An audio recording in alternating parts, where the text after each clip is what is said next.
بسم اللہ الرحمن الرحیم۔ السلام علیکم، ویلکم ٹو لبرا اسٹوری۔ اگر آپ چینل پر نئے ہیں تو چینل کو سبسکرائب کر کے بیل نوٹیفیکیشن آن کر لیں تاکہ آپ کو ملتی رہیں تمام ویڈیو اپڈیٹس۔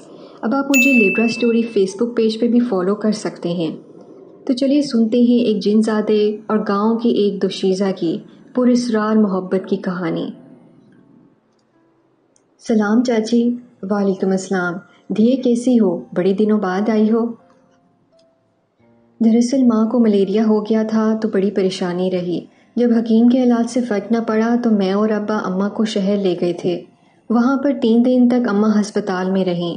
ڈاکٹروں نے اتنا اچھا علاج کیا تھا کہ اماں بالکل ٹھیک ہو گئی ہیں۔ زہرا نے جواب دیا، اچھا، میں نے تو سنا ہے کہ شہر کے ڈاکٹر بیمار لوگوں کو تو پوچھتے ہی نہیں ہیں، بلکہ وہاں تو داخلہ بھی بہت مشکلوں سے ملتا ہے۔